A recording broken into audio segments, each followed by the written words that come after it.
Welcome to another episode asking the question, is Jesus God?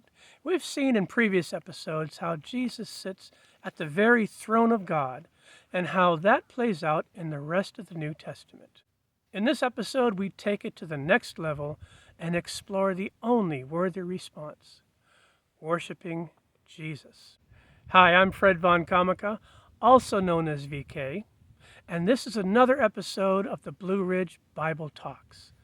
Welcome to my incredible backyard. We talk about the Bible and Christianity, usually filmed against the backdrop of the beautiful Blue Ridge Mountains. Today we're at the top of Eagle Rock, which is part of the Chimney Rock State Park. It's a long, winding road up to the trailhead, but it's only about a quarter-mile hike, and it is magnificent. Today's topic is also magnificent. The worship of Jesus Christ. As you might expect, the idea of worshiping Jesus meets with different responses. Millions of sincere Christians lift their voices in praise and worship Jesus without a second thought. Some sincere Christians aren't too sure, but then there are others who say worshiping Jesus is just flat wrong. One such group is the Jehovah Witnesses, one of many groups that came about in the late 1800s. Maybe they've knocked on your door or handed you a piece of literature out in the public, but their goal is to invite you to a Bible study. And their approach is polished and sincere, with the goal of convincing you that historic Christianity is just flat wrong. They've got the truth. Christianity says we've got the truth. Are we at an impasse? We'll just have to see. So maybe if we refine the question like this, does the New Testament show anyone worshiping Jesus?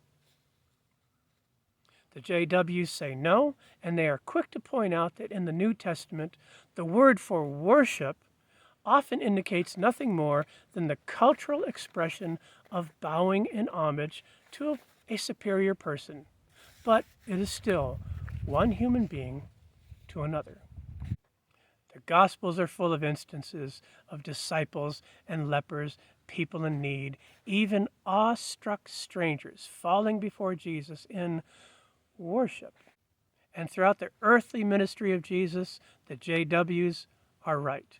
These are nothing more than cultural expressions of homage, one human being to another. But where they go wrong is to insist that this is always the case.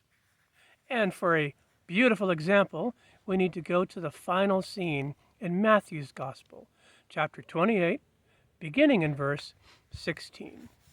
Now the 11 disciples went to Galilee, to the mountain which Jesus had directed them. And when they saw him, they worshipped. But some doubted. Doubted what? That it's okay to give Jesus a token of cultural respect? Or do these unnamed doubters doubt that Jesus rose from the dead, that maybe it's really him? Matthew doesn't tell us. But those who did not doubt, however, were not bowing before a noteworthy peer. They were bowing before the exalted Messiah who has conquered death. This is worship. Then Jesus clears up any lingering doubts. All authority in heaven and earth has been given to me. Now what follows is the Great Commission. Jesus saying, make disciples of all the nations. Teach them, baptize them in the singular name of the Father, Son, and the Holy Spirit. But we need to back up and consider something we usually miss. When Jesus says, all authority in heaven and on earth is given to me, he's making a stunning claim. In the Old Testament and in the New Testament, there is always a clear separation between God and everything and everyone else. For one thing, God alone is the creator. Everything else is his creation. And for another, God alone is sovereign over it all. When Jesus said, all authority in heaven and earth is given to me, he didn't bat an eye, and he included himself in the sovereignty of God, his Father. Those who recognized him for who he is were already on their faces in worship before he said this. Now, maybe this is still unclear to some of you. So for next time, let's go to the last book of the Bible, the book of Revelation in chapters 4 and 5, and get a heavenly perspective on the worship of Jesus. We'll see you then.